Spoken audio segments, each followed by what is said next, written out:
فلا أقسم بمواقع النجوم وإنه لقسم لو تعلمون عظيم إنه لقرآن كريم في كتاب مكنون لا يمسه إلا المطهرون تنزيل من رب العالمين.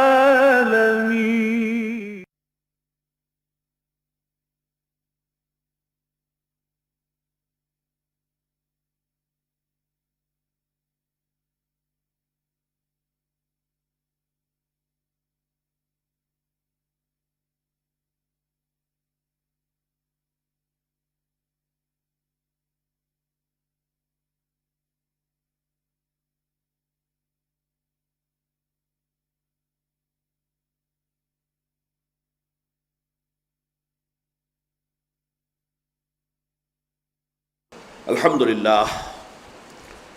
للہ وکفا والصلاة والسلام علی عباده الذین اصطفى خصوصاً علی افضلهم وخاتم النبیین محمد الامین وعلی آلہ وصحبہ اجمعین. اما بعد فقد قال اللہ تبارک وتعالی کما ورد فی سورة البقرہ اعوذ باللہ من الشیطان الرجیم بسم اللہ الرحمن الرحیم یا ایھا الذین آمنوا انفقوا مما رزقناکم من قبل ان یأتی یوم لا بیع فیہ ولا خلۃ ولا شفاعۃ والکافرون هم الظالمون. صدق اللہ العظیم. رب اشرح لی صدری ویسر لی امری واحلل عقدۃ من لسانی یفقہوا قولی. اللہم ربنا الہمنا رشدنا واعذنا من شرور انفسنا. اللہم ارنا الحق حقا وارزقنا اتباعہ وارنا الباطل باطلا وارزقنا اجتنابہ. اللہم وفقنا لما تحب وترضى وتقبل منا فإنك خیر المتقبلین. آمین یا رب العالمین. آج کے درس میں ہم قرآن حکیم کے اہم ترین مقام پر ہیں. میں آپ سے عرض کر چکا ہوں کہ سورہ بقرہ میں چند بڑی بڑی آیات جو ہیں نہایت اہم، نہایت جامع، نہایت عظیم، جن میں سے 3 آیتیں ہم پڑھ چکے ہیں. سب سے پہلے آیت الآیات آئی تھی.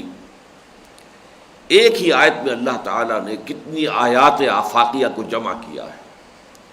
وہ 20ویں رکوع کی پہلی آیت تھی. پھر آیت البر آئی ہے. نیکی کیا ہے، اس کی حقیقت کیا ہے، اس کے بارے میں غلط تصورات کیا ہیں، اس کی روح کیا ہے، اس کا ظاہر کیا ہے، اس کا پورا پیکر کیسے وجود میں آتا ہے، اس میں اولیت کس شے کو ہے، پھر مؤخر کون سی شے ہے. عظیم ترین آیات میں سے آیہ بر، آیت نمبر 177 سورہ بقرہ کی. پھر آیت الاختلاف ہم پڑھ چکے ہیں. کان الناس امۃ واحدہ. ابتدا میں تمام نوع انسانی ایک ہی امت تھی، ایک ہی دین تھا، دین توحید سے آغاز ہوا تھا. یہ پگڈنڈیاں ساری بعد میں نکلی ہیں. یہ ایک ہی شجر طیبہ کی، ویسے تو یہ شاخیں ہیں لیکن بعض شاخیں اتنی دور نکل گئی ہیں. اور جیسے کہ باٹنی میں کانسیپٹ ہے ایڈوینٹیشیس روٹس، وہ جا کے جیسے برگد کا درخت ہوتا ہے بڑھ کا، تو اس کی جو شاخیں ہیں جا کر اپنی نیچے جو وہ جڑیں مزید جو ہے زمین کے اندر اضافی جڑیں جو ہیں وہ لگ جاتی ہیں، اور پھر اگر اصل درخت سے جڑ کٹ جائے تب بھی وہ درخت موجود رہتا ہے.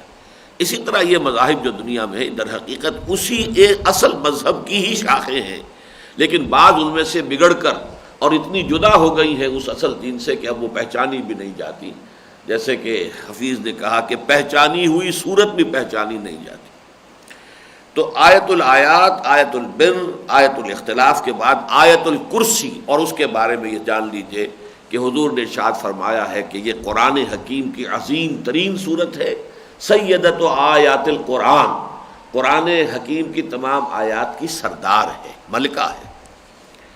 اس کے ساتھ یہ بھی نوٹ کیجئے کہ جیسے کہ آیت الآیات کے ساتھ صرف 4 آیات پر مشتمل جو ہے ایک رکوع آیا تھا، بہت جامع ہے وہ بحیثیت رکوع بھی، بہت جامع۔ توحید کا عملی تقاضا کیا ہے کہ انسان کا مقصود و مطلوب صرف اللہ بن جائے، یہ مضمون اس رکوع میں آیا ہے۔ وہ رکوع جو ہے اس اعتبار سے بھی انتہائی اہم مقام ہے قرآن مجید کا، نہ صرف یہ کہ آیت الآیات کی وجہ سے بلکہ اس پورے رکوع کی مزید 3 آیات کے حوالے سے۔ اسی طرح یہاں آپ دیکھیں گے کہ آیت الکرسی کے ساتھ 3 آیات مزید ہیں، یہ بھی 4 آیتوں پر مشتمل رکوع ہے۔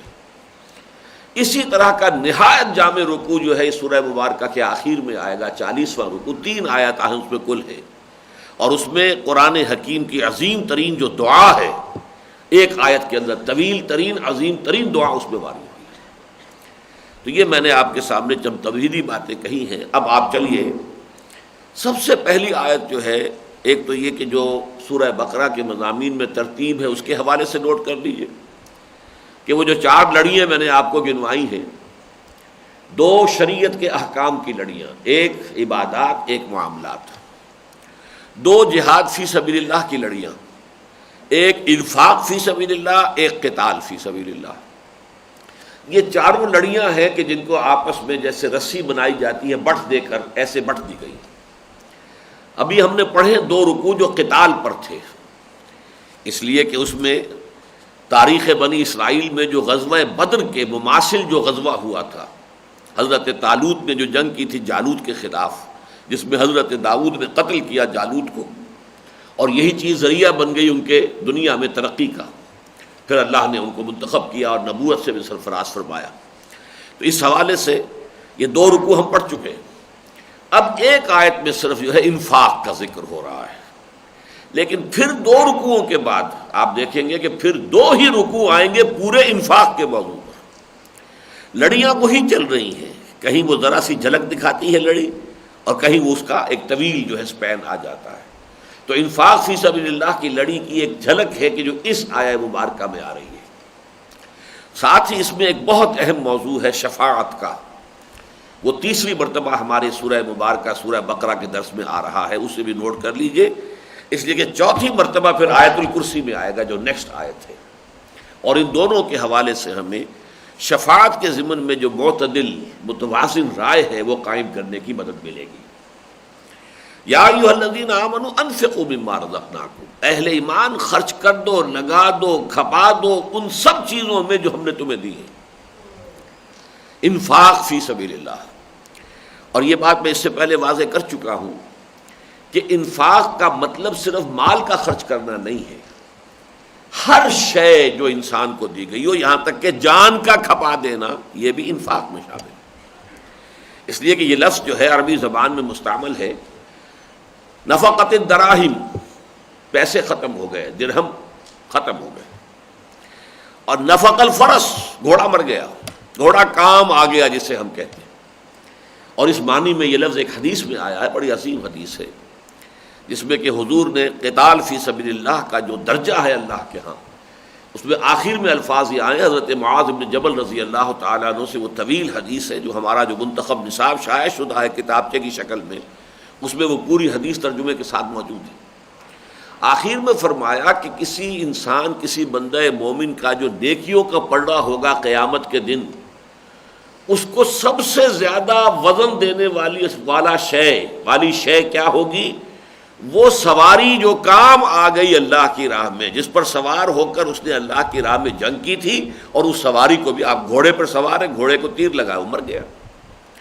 کدابۃ تنفق لہ فی سبیل اللہ، وہ سواری، وہ حیوان، وہ گھوڑا یا اونٹ کے جس کے اوپر وہ سوار ہو کر اللہ کی راہ میں جنگ کر رہا تھا، اگر اس کی بھی جان اب اپنی جان گئی تو اس کا کیا مقام ہوگا؟ وہ تو بہت دور کی بات ہے، بہت اونچی بات ہے۔ وراء الورا ثم وراء الورا، وہ حیوان بھی کہ جس پر سوار ہو کر وہ اس جہاد میں حصہ لے رہا تھا، اگر وہ حیوان بھی کام آ گیا تو وہ بھی گویا کہ اس ترازو کے اندر، اس پلڑے کے اندر شامل کیا جائے گا، اور جتنا اس سے وہ نیکیوں کا پلڑا جو ہے بوجھل ہوگا اتنا اور کسی شے سے نہیں۔ یہ ہے تنفق کا لفظ آیا، کدابۃ تنفق فی سبیل اللہ۔ تو معلوم ہوا کہ نفق کا لفظ جو ہے وہ اور انفاق جس سے بنا ہے خرچ کر دینا، یہ آتا ہے ہر شے کا خرچ کر دینا، لیکن زیادہ اس کا جو استعمال ہے وہ مال کے خرچ کرنے پر ہے۔ لیکن یہ کہ اس کی جامعیت ہے اس کو ذہن میں رکھیے، جان کھپانا، مال کھپانا، وقت کھپانا، صلاحیت، ذہانت اور پیسہ کھپانا، دولت کھپانا، اولاد کو لگانا، یہ ساری چیزیں انسان کے لیے اس کے ایسٹس ہیں۔ اب ایک شخص جو ہے وہ اپنی اولاد کو اپنے مستقبل کی مالی اعتبار سے اس کا سہارا سمجھتے ہوئے جو ہے وہ ان کو کہہ رہا کہ اچھے سے اچھا پروفیشن ہو جائے تاکہ یہ بھی خوب زندگی گزارے اچھی، اور یہ کہ میرے بڑھاپے کے اندر بھی مجھے جو ہے وہ عیش اور عشرت جو ہے وہ پورا سامان فراہم کر دے۔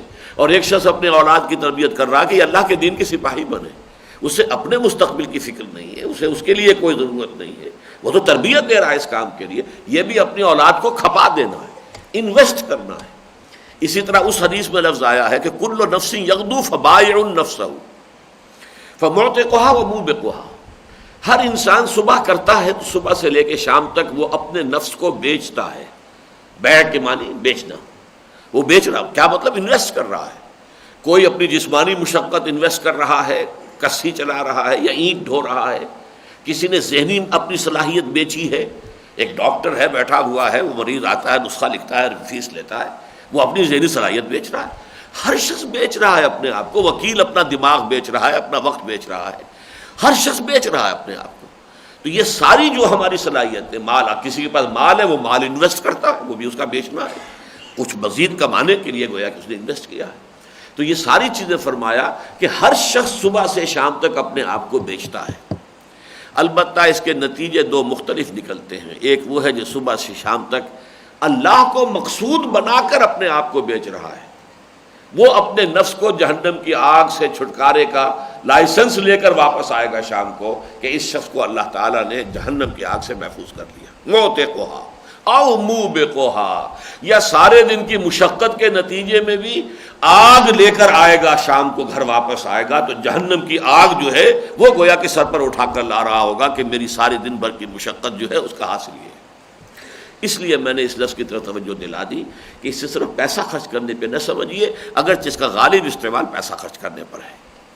یا ایھا الذین آمنوا انفقوا مما رزقناکم من قبل ان یأتی یوم لا بیع فیہ ولا خلۃ ولا شفاعۃ، یہ انتہائی کیٹیگوریکل انداز ہے، اس دن سے پہلے پہلے کہ جس دن نہ تو کوئی بیع و شراء ہوگی، کوئی خرید و فروخت، نہ کوئی دوستی کام آئے گی، نہ کوئی شفاعت ہوگی۔ والکافرون هم الظالمون، اور جو انکار کرنے والے ہیں، کفر کرنے والے ہیں، وہی تو ظالم۔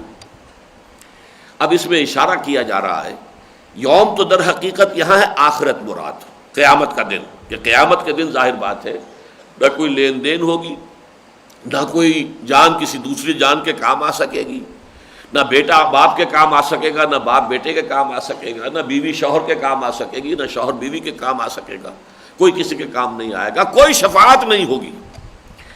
یہ جو کیٹیگوریکل ڈینائل ہے شفاعت کا، یہ قرآن حکیم میں سورہ بقرہ میں تیسری مرتبہ آ رہا ہے۔ 2 مرتبہ خطاب کر کے آیا بنی اسرائیل سے، سورہ بقرہ کا 6واں رکوع، یا بنی اسرائیل اذکروا نعمتی التی انعمت علیکم وانی فضلتکم علی العالمین واتقوا یوما لا تجزی نفس عن نفس شیئا ولا يقبل منها شفاعۃ ولا یؤخذ منها عدل ولا هم ينصرون، ڈرتے رہو اس دن سے جس دن کے نہ کوئی کسی کے کام آ سکے گا، نہ کسی سے کوئی فدیہ قبول کیا جائے گا، نہ کسی کو کوئی شفاعت فائدہ پہنچائے گی، اور نہ ہی اس کی کوئی مدد کی جا سکے گی۔ ڈرو اس دن سے، وہ دن آنے والا ہے، آ کر رہے گا۔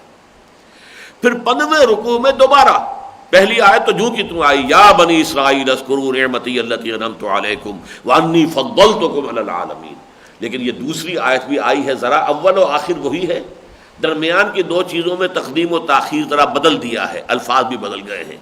واتقوا یوما لا تجزی نفس عن نفس شیئا ولا یؤخذ منها عدل ولا تنفعها شفاعۃ ولا هم ينصرون ولا يقبل منها عدل، ڈرو اس دن سے جس دن کوئی کسی کے کام نہ آ سکے گا، نہ ہی اس سے کوئی فدیہ قبول کیا جائے گا، نہ ہی اسے کوئی شفاعت فائدہ پہنچا سکے گی، اور نہ ہی ان کی کوئی مدد ہوگی۔ تو 2 مرتبہ تو یہ بنی اسرائیل سے خطاب کر کے بات آ چکی. ظاہر بات ہے دین تو ایک ہی ہے، جو بات مجھ سے کہی گئی وہی ہمارے لیے بھی ہے، لیکن صراحتاً یہاں پر اب اہل ایمان کو خطاب کر کے بھی 3 چیزوں کی نفی مطلق ہے کہ اپنے لیے جو بنانا ہے بنا لو، جو کمانا ہے کما لو. یہ زندگی ہے، اس میں جو بھی تم اللہ کی راہ میں لگا دو گے، کھپا دو گے، صرف کر دو گے، دے دو گے، وہ ہے در حقیقت تمہاری کمائی. آخرت میں وہی کام آئے گی. آخرت میں کام آنے والی چیز جو ہے وہ کوئی سفارش نہیں ہے. آخرت میں کام آنے والی چیز کوئی دوستی نہیں ہے، کوئی رشتہ داری کام نہیں آئے گی. یوم یفر المرء من اخیہ وامہ وابیہ وصاحبتہ وبنیہ لکل امرئ منہم یومئذ شأن یغنیہ. اس دن تو ہر انسان بھاگ رہا ہوگا، اپنے باپ سے بھی، ماں سے بھی، بیوی سے بھی، بھائی سے بھی، سب سے بھاگ رہا ہوگا. ہر ایک کو اپنی اپنی پڑی ہوگی، نفسی نفسی نفسی نفسی، ہر ایک کو اپنا خیال ہوگا، کوئی کسی کے کام نہیں آئے گا. تو ڈرتے رہو اور اس دن سے پہلے پہلے کمائی کر لو. اس لیے فرمایا گیا ہے کہ اگر موت سر پر آن کھڑی ہو، وہ سورہ منافقون میں کہا گیا انفقوا مما رزقناکم من قبل ان یاتی احدکم الموت فیقول رب لولا اخرتنی الی اجل قریب فاصدق واکن من الصالحین. اہل ایمان خرچ کر دو، کھپا دو، لگا دو جو کچھ تمہیں ہم نے دیا ہے اس میں سے اللہ کی راہ میں، اللہ کے دین کے غلبے کی جد و جہد میں. یہ ہے انفاق فی سبیل اللہ. ایک ہے خیرات، صدقات، لوگوں کے لیے، غریبوں کے لیے، مسکینوں کے لیے، بیواؤں کے لیے، وہ ہے صدقات، وہ ہے خیرات. انفاق فی سبیل اللہ در حقیقت جہاد فی سبیل اللہ کا جز ہے. لگا دو، کھپا دو اللہ کی راہ میں، اللہ کے دین کے غلبے کے لیے. اس سے پہلے پہلے کہ تم میں سے کسی کے سرہانے اس کی موت آ کر کھڑی ہو جائے، اس وقت وہ کہے گا پروردگار تھوڑی سی مہلت مجھے دے دے، میں سب کچھ تیری راہ میں لٹا دوں گا. فَصَدَّقَ وَكُن مِّنَ الصَّالِحِينَ، سب کچھ دے دوں گا تیری راہ میں اور میں بالکل نیک ہو جاؤں گا. لیکن اس وقت کے آنے کے بعد پھر کوئی مہلت نہیں ملے گی. وَلَن يُؤَخِّرَ اللَّهُ نَفْسًا إِذَا جَاءَ أَجَلُهَا. کسی جان کا جب وہ وقت معین آ جائے گا تو پھر اللہ اسے مؤخر نہیں کرے گا. واللہ خبیر بما تعملون، جو کچھ تم کر رہے ہو اللہ اس سے باخبر ہے. تو یہ آیت مبارکہ جو ہے یا ایھا الذین آمنوا انفقوا مما رزقناکم من قبل ان یأتی یوم لا بیع فیہ ولا خلۃ ولا شفاعہ والکافرون هم الظالمون. اب یہاں کافر کون ہوئے؟ نوٹ کیجیے، سیاق و سباق سے ہوتا ہے نا، جو اس چیز سے انکار کرے، جو اس کام سے پہلوتی کرے. ایک تو وہ ہے جو اللہ تعالیٰ کو مانتا ہی نہیں، اس کا ذکر نہیں ہے یہاں. وہ کافر جو محمد کو مانتا ہی نہیں صلی اللہ علیہ وسلم، اس کا ذکر نہیں ہے یہاں. تو در حقیقت کافر کس کو قرار دیا جا رہا ہے؟ جو اپنا مال سینت کر رکھ رہا ہے، اپنی صلاحیتیں ساری اپنی دنیا بنانے میں خرچ کر رہا ہے، جائیداد بنانے میں، کاروبار بڑھانے میں، اپنی جو ہے دنیاوی حیثیت کو بڑھانے میں، دنیاوی اقتدار کے لیے، دنیاوی شہرت کے لیے، مال و دولت جمع کرنے میں. وہ کافر ہے. وہ جیسا کہ میں نے بارہا آپ سے کہا ہے کہ ایک درویش ہوتے تھے سائی عبد الرزاق صاحب، وہ کہا کرتے تھے جو دم غافل سو دم کافر.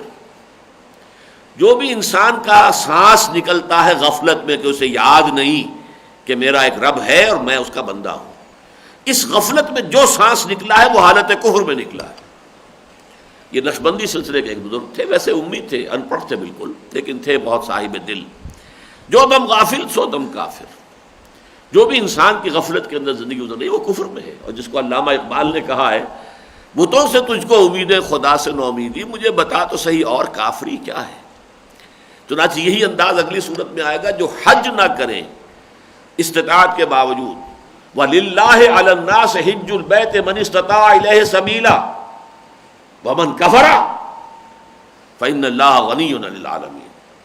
اللہ کا حق ہے انسانوں کے اوپر جو بھی استطاعت رکھتے ہو، سفر کی اخراجات ان کے پاس موجود ہوں اور ان کی صحت بھی ہو کہ وہ سفر کر سکتے ہوں، ان کے اوپر فرض ہے کہ وہ اللہ کے گھر کا حج کرے. اور جو کفر کرے گا، کفر سے مراد اب یہاں کیا اس آیت میں کہ جو استطاعت کے باوجود حج نہیں کرتا. وَلِلَّهِ عَلَى النَّاسِ حِجُّ الْبَيْتِ مَنِ اسْتَطَاعَ إِلَيْهِ سَبِيلًا. اس حوالے سے یہ تھوڑی سی یاد دہانی ہو جائے ان لوگوں کے لیے کہ جو استطاعت رکھتے ہو اور حج نہ کیا ہو، پہلی فرصت میں اس فرض کو ادا کرنے کی کوشش کریں. یہ نہیں کہ جب زندگی کے آخری سانسیں آ رہی ہوں، بوڑھے ہو گئے ہوں، کوئی اور کام اب رہا ہی نہیں بڑے میاں کے لیے، اب چلے ہیں حج کرنے کے لیے، وہ دوسروں کے لیے بوجھ بنے ہوئے ہیں. یہ نہیں، جلد از جلد فرض فریضے کو، کیا پتہ کل موت آ جائے.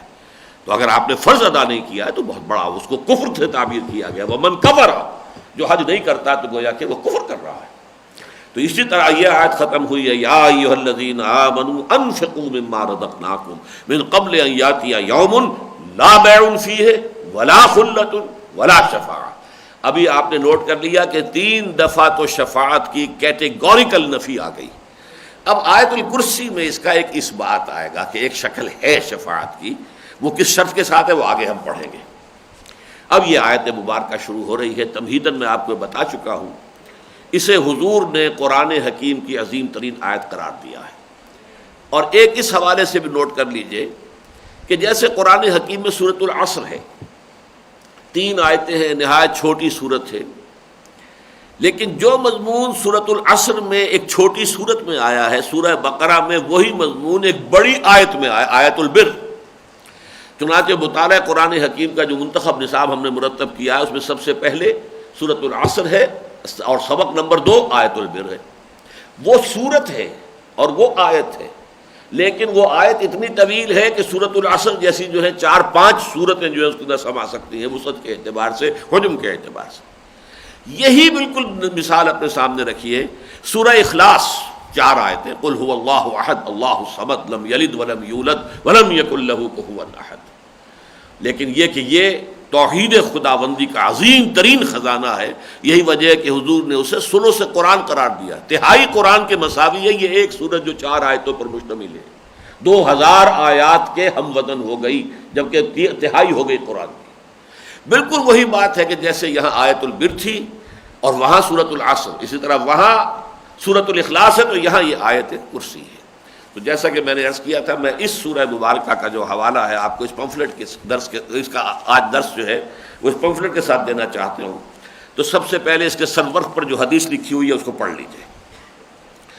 صحیح مسلم میں حضرت ابی ابن کعب سے روایت ہے، اور یہ حضرت ابی ابن کعب جو ہے خاص طور پر اس لیے نوٹ کر لیجئے کہ حضور نے اپنے بعض صحابہ کے بارے میں افعال التفضیل کے صیغے استعمال کیے ہیں۔ ارحم امتی بے امتی ابو بکر، میری امت میں امت کے حق میں سب سے شفیق رحیم ابو بکر ہیں۔ واشدہم فی امر اللہ عمر، اللہ کے معاملے میں سب سے زیادہ سخت، مضبوط، بے لچک وہ عمر ہے رضی اللہ تعالی عنہ۔ واکثرہم حیاء عثمان، اور سب سے زیادہ حیا جو ہے وہ عثمان میں ہے رضی اللہ تعالی عنہ۔ واقضاہم علی، اور سب سے زیادہ اصابت رائے اور صحیح فیصلے تک پہنچنے کی صلاحیت وہ علی میں ہے رضی اللہ تعالی عنہ۔ بعض اور صحابہ کے لیے بھی، لیکن وقت زیادہ لگ جائے گا، لیکن انہی میں یہ نوٹ کر لیجئے وَأَقْرَأُهُمْ أُبَيُّ بْنُ کعب، میرے صحابہ میں قرآن کا سب سے بڑا عالم ابی ابن کعب ہے، وہ ہے راوی اس کے۔ صحیح مسلم میں حضرت ابی ابن کعب سے روایت ہے کہ رسول اللہ صلی اللہ علیہ وسلم نے ان سے فرمایا، اے ابو المنذر، یہ گویا کہ ان کی کنیت ہے، تم جانتے ہو کہ کتاب اللہ کی کون سی آیت سب سے عظمت والی ہے؟ تو میں نے عرض کیا، اللہ اور اس کے رسول کو زیادہ علم حاصل ہے۔ یہ صحابہ کا عام انداز ہوتا تھا کہ حضور جب سوال کرتے تھے، اور سوال ظاہر باتیں کرتے تھے تعلیم کی غرض سے، کہ یہ ایک بڑا عمدہ طریقہ ہے تعلیم کا کہ پہلے جو متعلم ہے، آپ کا شاگرد ہے، پہلے آپ اس سے سوال کریں، اس کے ذہن کو ذرا جگا لیں، وہ لگے کسی اس کا ایکسرسائز کے اندر، اور پھر اس کو بتائیں کہ در حقیقت یہ بات تھی جو میں تمہیں بتانا چاہتا تھا۔ تو حضور کا یہ معمول تھا، لیکن صحابہ ادب کی وجہ سے پہلی مرتبہ تو یہ کہتے تھے اللہ و رسول عالم، حضور آپ ہم سے کیا پوچھ رہے، اللہ اور اس کا رسول زیادہ جاننے والے۔ پھر بھی دوبارہ پوچھتے تھے تو معلوم ہوا کہ واقعی حضور پوچھنا چاہ رہے ہیں، تو پھر جو بھی جواب ان کے سامنے ہوتا تھا وہ دیتے تھے۔ اس پر آپ نے دوبارہ مکرر فرمایا، اے ابو منذر، تم جانتے ہو کہ کتاب اللہ کی کون سی آیت تمہارے پاس سب سے زیادہ عظمت والی ہے؟ تب میں نے عرض کیا، اللہ لا الہ الا هو الحی القیوم الی آخر الآیہ۔ تو آپ نے میرا سینہ ٹھونکا، شاباش شاباش شاباش دینے کے انداز میں، اور فرمایا، اے ابو المنذر، تجھے یہ علم موافق آئے اور مبارک ہو کہ تمہاری نگاہ جو ہے، عقابی نگاہ تمہاری جو ہے قرآن مجید کے بارے میں اتنی گہری ہے اور اتنی تیز ہے کہ اس نے واقعتاً بالکل صحیح جو ہے معین کر لیا ہے کہ قرآن حکیم کی عظیم ترین آیت یہ آیت الکرسی، اللہ لا الہ الا ہو۔ ایک تو بات یہ نوٹ کر لیجئے کہ یہ ایک آیت ہے، لیکن اس میں کم سے کم 10 جملے بنتے ہیں۔ بلکہ ایک اعتبار سے 11 جملے بن جاتے ہیں۔ مولانا امین حسن اصلاحی صاحب نے جو اس کی انالیسس کی ہے اس کے اعتبار سے 11 جملے بن جائیں گے۔ اس لیے کہ سب سے پہلا لفظ جو ہے اللہ، انہوں نے سمجھا کہ یہ پورا جملہ ہے۔ اللہ معبود برحق ہے، اللہ المعبود الحق، اصل حق اللہ ہے، معبود برحق، یہ گویا پورا جملہ ہے۔ اللہ مبتدا ہے اور معبود برحق اس کی خبر جو ہے محذوف ہے، یہ ان کی رائے ہے، لیکن اکثر لوگوں نے ترجمہ کیا ہے اللہ وہ ہستی ہے کہ جس کے سوا کوئی معبود نہیں، اللہ لا الہ الا ہو، اللہ وہ ہستی ہے کہ جس کے سوا کوئی معبود نہیں۔ اب اس میں اللہ کا لفظ بھی آیا ہے، الہ کا لفظ بھی آیا ہے، تو تھوڑا سا میں عرض کر دوں، اگرچہ اس پر میں نے بہت سے مواقع پر تفصیل عرض کیا ہے۔ لفظ اللہ کے بارے میں دو رائے ہیں۔ ایک رائے اکثر صوفیہ اور صوفی منش جو مفسرین ہیں ان کی ہے، اور دوسری جو ہے جن کی زیادہ نگاہ گرامر پر، نحو پر، قواعد پر ہے، ان کی ہے۔ صوفیہ کی رائے تو یہ ہے کہ یہ لفظ اللہ جو ہے یہ اس میں جامد ہے، اس میں علم ہے، یہ کسی مادے سے نہیں نکلا ہے، یہ اللہ کا اس میں ذات ہے۔ اب اس میں ذات جو ہے جیسے لاہور کا نام لاہور، اب یہ کس سے نکلا ہے، کہاں سے نکلا ہے، اس سے کوئی تعلق نہیں۔ فرانس کا ملک کا نام فرانس، وہ ایک لفظ اس میں جامد ہے وہ۔ اسی طرح اللہ جو ہے اس میں ذات ہے اللہ کا، اور اس میں ذات ہونے کے ناطے اس میں علم ہے جو جامد ہوتا ہے، جس سے کوئی نہ نکلتا ہے نہ وہ اس سے کسی سے نکلا ہوا ہے، لم یلد ولم یولد۔ لیکن ایک رائے یہ کہ نہیں، ایسا نہیں ہے، یہ بھی اللہ کے صفاتی ناموں میں سے ایک نام ہے، سب سے مشہور ہے، یہ بات دوسری ہے۔ اور یہ الہ پر الف لام داخل ہو کر بنا ہے، جیسے قادرن یہ اللہ کی صفت ہے، القادرو یہ اللہ کا نام ہو گیا، سمیع اللہ کی صفت ہے، السمیع یہ اللہ کا نام ہو گیا۔ اسی طرح الہن کوئی معبود، الہن، لیکن اس پر الف لام لگا، الالہو، الالہو میں سے بیچ کا الف حذف ہو گیا ہے، الالہو کی بجائے یہ اللہ بن گیا ہے۔ یہ رائے ہے، اور میرے نزدیک یہی رائے درست ہے، یہی رائے صحیح ہے، واللہ اعلم۔ پھر یہ کہ اس کا مادہ جو ہے کیا ہے، اگر یہ مشتق ہے تو کوئی مادہ ہے نا، الف لام ہے، اور اس کے معنی 3 آتے ہیں عربی زبان میں، 3 چیزوں کے لیے یہ مادہ جو ہے الف لام ہے کا استعمال ہوتا ہے۔ الہ یا الہو، جیسے کوئی بچہ ہے، گائے کا ہے، بھینس کا ہے، اونٹنی کا ہے، اسے آپ نے باندھا ہوا ہے کہ آ کے دودھ نہ پی جائے، لیکن جیسے ہی اس کا رسہ کس طرح کھل جائے گا وہ بھاگے گا اور ماں کی تھنوں کو جا کر جو ہے چمٹ جائے گا۔ الہ یا الہو یہ آتا ہے الی الفصیل، الہ یلہ الفصیل الی امہ، وہ بچہ جو تھا وہ جا کر اپنی ماں سے چمٹ گیا۔ دوسرا ہوتا ہے الہ یا الہ متحیر ہو جانا، ایک شخص حیران اور ششدر رہ جائے، کسی شے کی سمجھ جو ہے اسے نہ آ رہی ہو اور وہ مبہوت ہو جائے۔ اور تیسرا والہانہ محبت کسی سے ہونا۔ یہ 3 مفہوم میں یہ مادہ استعمال ہوتا ہے عربی زبان میں۔ مولانا مودودی نے اپنی جو کتاب ہے قرآن مجید کی 4 بنیادی اصطلاحات، اس میں اس پر بہت عمدہ بحث کی ہے اور بہت مفصل بحث کی ہے۔ لیکن یہ بات میں عرض کر رہا ہوں، یہ بات انہوں نے نہیں لکھی کہ ان 3 مادوں، اس مادے کے ان 3 استعمالات کے حوالے سے معبود کے 3 تصورات ہیں۔ یہ ہمارے دوسرے صوفیاء نے اور دوسرے ہمارے مفسرین نے بحث کی ہے۔ ایک عوام کا تصور الہ اور اللہ ہے، وہ تو یہ ہے کہ اپنی ضرورت میں، اپنی مشکلات میں، اپنی مصیبتوں میں کسی کی طرف رجوع کرنا، جیسے وہ پیاسا اور جو بھوکا بچہ جو ہے وہ ماں کی طرف لپکتا ہے اپنی ضرورت کے لیے، دودھ اس کی ضرورت ہے، اس کی غذا ہے، اس کے لیے لپکتا ہے، ایسے جس ہستی کو بھی آپ پکاریں، تکلیف میں ہے تو اسے پکار رہے ہیں کہ میری تکلیف دور کر دے، کوئی ضرورت مند ہے تو میری ضرورت پوری کر دے، کوئی خوف ہے تو خوف میرا جو ہے وہ زائل ہو جائے، کوئی کام ہے آپ کا اٹکا ہوا ہے تو آپ کسی کو پکارتے ہیں کہ وہ کام ہو جائے۔ تو جب آپ اپنی کسی ضرورت و احتیاج میں کسی کی طرف متوجہ ہوتے ہیں، اس کو پکارتے تو وہ الہ ہے۔ یہ گویا کہ عوام کا تصور الہ یہی ہے، وہ رازق ہے، وہ مالک ہے، وہ مشکل کشا ہے، وہ دستگیر ہے، یہ سارا تصور جو ہے یہ ہے در حقیقت عوام کا تصور۔ معبود کون ہے؟ جو ان چیزوں کو پورا کرنے والا ہے۔ ایک ہے فلسفیوں کا تصور، وہ ہے حیرت، عقل کو کچھ نہ ملا علم میں حیرت کے سوا، جس کو ہم کہتے ہیں ایگنوسٹسزم۔ ایک فلسفہ جو ہے اس کی آخری چوٹی ہے، کچھ پتہ نہیں، کچھ نہیں جانتا، یہ کیا ہے یہ سلسلہ کون و مکان، اور خاص طور پر وہ ذات جس نے یہ پورا سلسلہ کون و مکان پیدا کیا ہے، عقل متحیر ہو کر رہ جاتی ہے کہ اس کے بارے میں کوئی تصور ممکن نہیں، اس کو ہم سمجھ نہیں سکتے، وہ ہمارے تصور سے ماورا ہے، ہمارے تخیل سے ماورا ہے۔ یہ فلسفیوں کا تصور خدا ہے۔ جز پہ این برداند کے ہست، دور بینان بارگاہ الست، جز پہ این برداند کے ہست۔ یہ جو دور بینان ہیں، دور تک دیکھنے والے جو ہیں، وہ اہل الست بربکم جو عہد کر کے آئے تھے، اس کو جو دور تک دیکھ سکتے ہیں وہ اس کے سوا اور کچھ نہیں کہہ سکتے۔ کوئی ہے ضرور، بس کیا ہے کیسا ہے یہ ہماری سمجھ سے بالا ہے، ضرور ہست، جز پہ این برداند کے ہست ہے ضرور۔ جیسے کوئی اندھا ہو بیچارہ، وہ کسی دیوار کو جا کے ٹچ کر کے کہہ رہا کہ ہے تو صحیح دیوار تو ہے، اب اسے یہ پتہ نہیں کتنی اونچی ہے، کتنی چوڑی ہے، کتنی لمبی ہے، نہیں بس ہے۔ اسی طریقے سے انسان جو ہے اپنے باطن میں یہ تو محسوس کرتا ہے کہ ہاں اللہ کی وجود کا، اللہ کی ہستی کا اقرار تو اندر میرے ہے کوئی، لیکن اس کے سوا وہ کیا ہے کیسا ہے کچھ پتہ نہیں۔ یہ فلسفیوں کا تصور معبود ہے۔ دور بینان بارگاہ الست، جس پہ این برداند کے ہست ہے ضرور، ہے کوئی نہ کوئی معشوق ہے اس پردہ زنگاری میں، چرخ کو کب یہ سلیقہ ہے ستمگاری میں، کوئی اور چھپا ہوا ہے جو یہ سب کچھ کر رہا ہے۔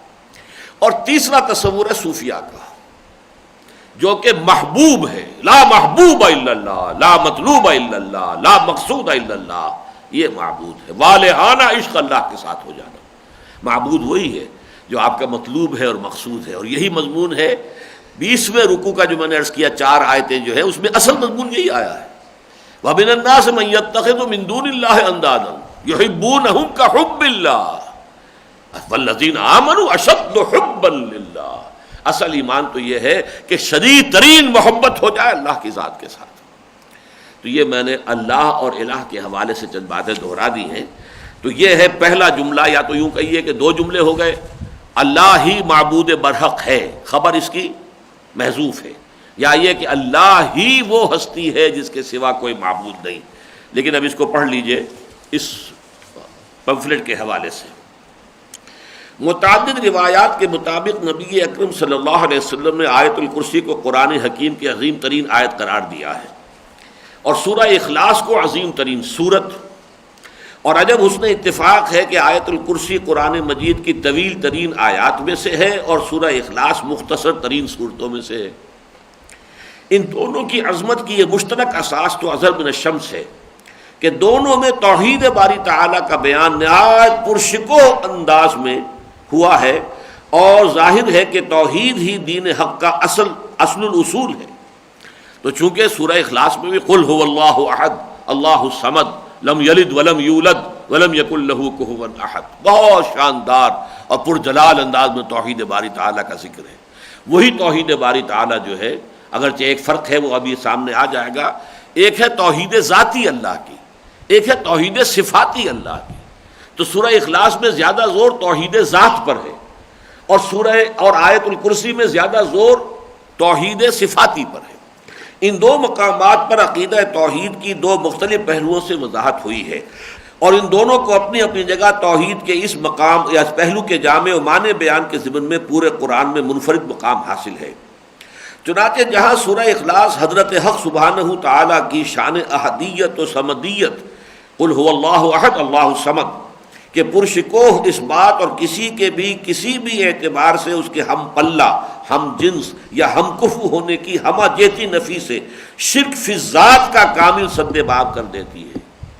وہاں آیت الکرسی میں ذات واجب الوجود کی صفات کاملہ کا بیان ایسے پرجلال اور پرہیبت انداز میں ہوا ہے جس سے نہ صرف یہ کہ شرک فی صفات کی جڑ کٹ جاتی ہے، بلکہ شرک فی عبادت کی راہ بھی کلیتاً مسدود ہو جاتی ہے۔ اب وہ حدیث سن لیجئے نیچے جو میں نے حوالہ دیا تھا کہ بعض احادیث سے معلوم ہوتا ہے۔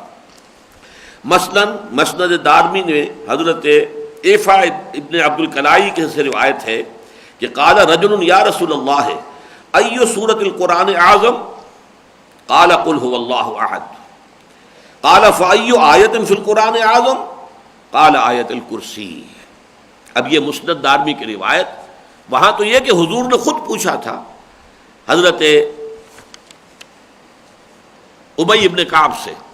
یہاں یہ کہ ایک شخص پوچھ رہا ہے حضور سے کہ حضور قرآن حکیم کی عظیم ترین سورت کون سی ہے؟ فرمایا سورۃ الاخلاص، قل هو اللہ احد. اور پھر وہ سوال کر رہا ہے کہ یہ بھی بتا دیجئے کہ عظیم ترین آیت کون سی ہے؟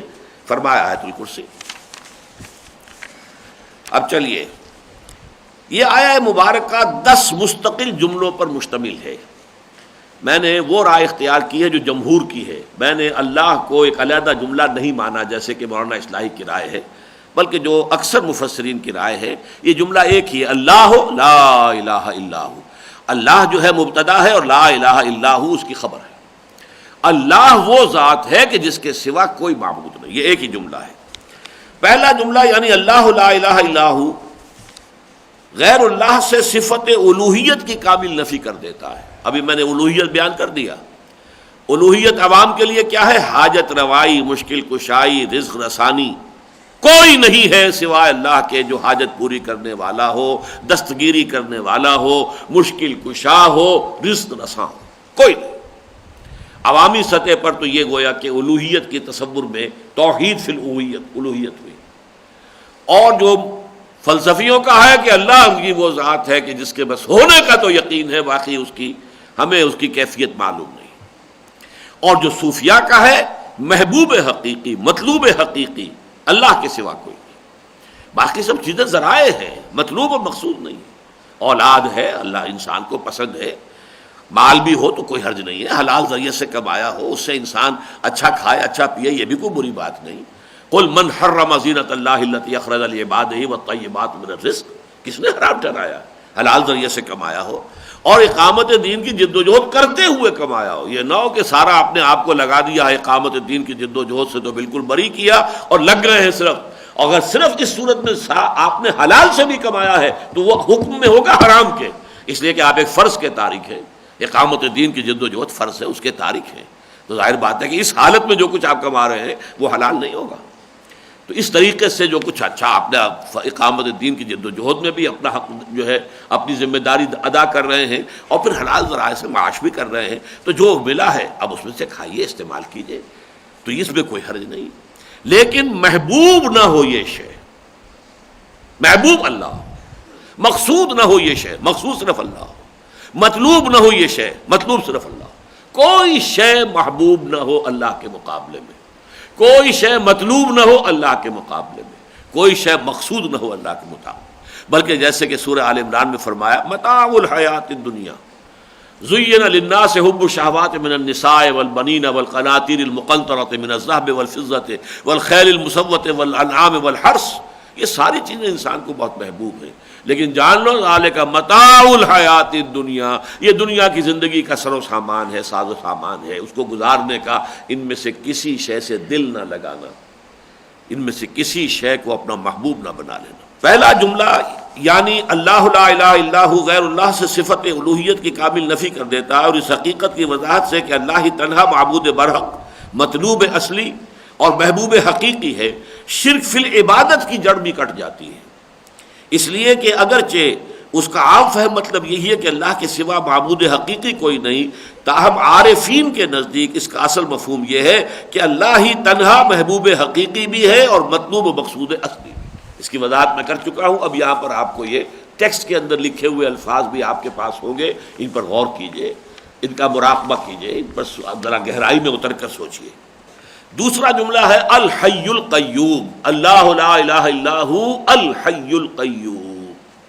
الحی القیوم. اب یہاں پر جو اس کا جو مبتدا ہے وہ گویا کہ محذوف ہے.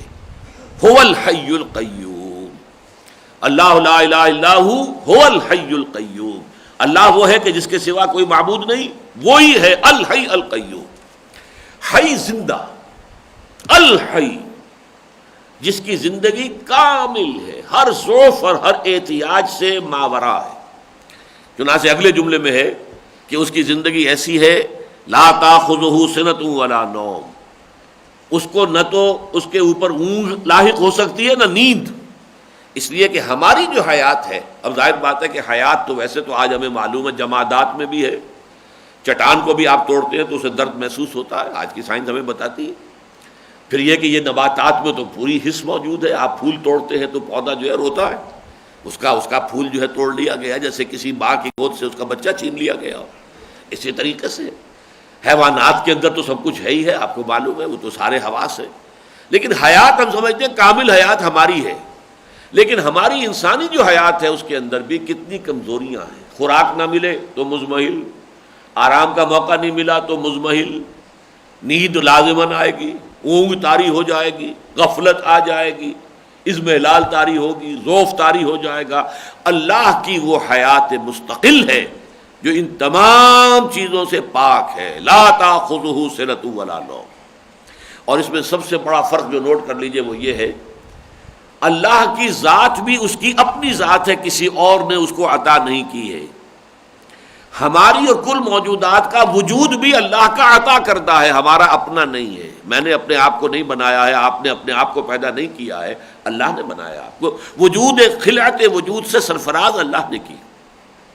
اسی طرح اللہ کی تمام صفات اس کی ذاتی صفات ہیں، ازلی ہیں، ابدی ہیں۔ ہماری صفات حادث ہیں، پہلے میرے پاس علم نہیں تھا، پھر میں نے علم حاصل کیا، گویا کہ حادث ہے میری صفت علم جو ہے۔ ایک وقت وہ تھا کہ میرے پاس کوئی علم نہیں تھا، پھر یہ کہ اللہ نے علم دیا، میں نے علم حاصل کیا، اس سے یہ علم ہو گیا، تو یہ حادث ہے۔ پھر فانی بھی ہے، بڑھاپے میں جا کے سب زائل ہو جائے گا دوبارہ۔ تو ہماری تمام صفات جو ہے حادث اور فانی ہیں، جیسے کہ ہمارا وجود حادث اور فانی ہے، اللہ کا وجود بھی ابدی ازلی ہمیشہ سے ہمیشہ رہے گا، اور اس کی صفات بھی ازلی اور ابدی ہیں، ہمیشہ سے ہمیشہ رہیں گے۔ اور تیسرے ہمارا وجود بھی محدود ہے۔ یہ جو حقیقت شرک پر میرے کیسٹس ہیں 6 ایک گھنٹے کے، تو میں نے توحید وجود پر جو ہے وہ گفتگو جب کی ہے تو اس میں ساری بحثیں آتی ہیں کہ ہمارا وجود محدود ہے، لیکن اللہ کا وجود لامحدود ہے۔ اسی طریقے سے اللہ کی صفات بھی لامحدود اور مطلق، وہ ہر قدرت رکھنے والا ہے، ہر علم رکھنے والا ہے، اس کی صفات کامل ہے، محدود نہیں ہے۔ جبکہ ما سوا کی صفات جو ہیں وہ حادث بھی ہیں، فانی بھی ہیں، عطائی بھی ہیں اور محدود بھی ہیں۔ تو اس اعتبار سے زندگی پر بھی، علم پر بھی، سب پر قیاس کرتے جائیے گا۔ دوسرا جملہ ذات حق سبحانہ و تعالیٰ کے ان 2 عظیم اسماء پر مشتمل ہے جن کے بارے میں بعض روایات کی بنا پر گمان غالب ہے کہ انہیں اللہ تعالیٰ کے اسم اعظم کی حیثیت حاصل ہے، یعنی الحی القیوم۔ بعض روایات میں آتا ہے کہ اللہ کا ایک اسم اعظم ہے کہ اگر اس کے حوالے سے اللہ سے کوئی دعا کی جائے تو وہ لازماً قبول ہو جاتی ہے، لیکن حضور نے صراحت کے ساتھ نہیں بتایا کہ وہ اسم اعظم کون سا ہے۔ البتہ بعض روایات سے معلوم ہوتا ہے، جیسے کہ یہ روایت یہاں درج کی گئی ہے، کہ وہ 3 صورتوں میں اللہ کا وہ اسم اعظم ہے۔ اور وہ جو محققین نے تلاش کیا کہ وہ کون سی چیز ہے کہ جو ان 3 صورتوں میں مشترک ہے اور کہیں اور چوتھی جگہ نہیں ہے، تو وہ حی اور قیوم کے الفاظ ہیں۔ چنانچہ مسند احمد امام احمد میں حضرت اسماء بنت یزید رضی اللہ تعالیٰ عنہ سے مروی ہے، وہ فرماتی ہیں سمعت رسول اللہ صلی اللہ علیہ وسلم یقول فی ہاتین الآیتین، میں نے اللہ کے رسول کو ان 2 آیتوں کے بارے میں فرماتے ہوئے سنا، اللہ لا الہ الا الحی القیوم اور اللہ لا الہ الا هو الحی القیوم، یعنی یہ سورہ آل عمران کے بھی شروع میں یہی آیت کے الفاظ آئے ہیں، ان فیہما اسم اللہ الاعظم، کہ حضور نے فرمایا کہ ان 2 آیتوں میں اللہ کا اسم اعظم ہے، سب سے بڑا نام۔ اس کی ہم مضمون روایات ترمذی، ابن ماجہ، ابو داؤد میں بھی موجود ہیں بحوالہ تفسیر ابن کثیر، اور ایک دوسری حدیث میں حضرت ابو امامہ مرفوعاً نقل فرماتے ہیں کہ اللہ تعالیٰ کا وہ اسم اعظم جس کے واسطے سے دعا مانگی جائے تو ضرور قبول ہوتی ہے، 3 صورتوں میں ہے، سورہ بقرہ میں، سورہ آل عمران میں اور سورہ طٰہٰ میں۔ علماء کے نزدیک سورہ بقرہ اور آل عمران کی آیات تو وہی ہیں جو اس پہلی حدیث میں بیان ہو چکی، اور سورہ طٰہٰ کی آیت بھی ہے وَعَنَتِ الْوُجُوهُ لِلْحَيِّ الْقَيُّومِ، اور ان تینوں آیات میں جو اسماء حسنہ مشترک ہیں وہ الحی اور القیوم۔ یہی وجہ ہے کہ آپ نے بعض شاید دیکھا ہو بزرگوں کو، نیک لوگوں کو، یہ اس دعا کی تکرار بہت کرتے ہیں، یا حی یا قیوم برحمتک نستغیث، یا حی یا قیوم برحمتک نستغیث، یا حی یا قیوم برحمتک نستغیث، اے حی و قیوم ہم تیری رحمت کی دہائی دے رہے ہیں، ہم تیری رحمت طلب کر رہے ہیں، ہم دہائی دے رہے ہیں، فریاد کر رہے ہیں پروردگار ہم پر رحم فرما۔ تو یہاں پر وہ اسماء دو جن کے بارے میں اسم اعظم ہونے کا ان احادیث کے اعتبار سے گمان غالب بنتا ہے کہ الحی القیوم جو ہے وہ اللہ تعالیٰ کا اسم اعظم ہے۔ غور کرنے سے معلوم ہوتا ہے کہ ان دونوں اسماء حسنہ میں وہی باہمی تعلق ہے جو الاحد اور الصمد میں ہے۔ سورہ اخلاص میں قل هو اللہ احد اللہ الصمد، احد اور صمد۔ احد جو تنہا ہے، اکیلا ہے، ایک نہیں، واحد نہیں ہے، وہاں احد ہے۔ واحد اور احد میں زمین و آسمان کا فرق ہے۔ واحد کے بعد تو اثنین، ثلاثہ، وہ تو تعداد شروع ہوتی ہے واحد سے۔ واحد نہیں، احد، اکیلا، اکیلے کے ساتھ کوئی نہیں ہوتا، پھر وہ تنہا ہے، یونیک پرسن ہے، اس جیسا کوئی ہے ہی نہیں، اس اعتبار سے احد۔ لیکن صمد کسے کہتے ہیں؟ صمد کہتے ہیں بڑی مضبوط چٹان کو جس کا کہ سہارا لے لیا جائے۔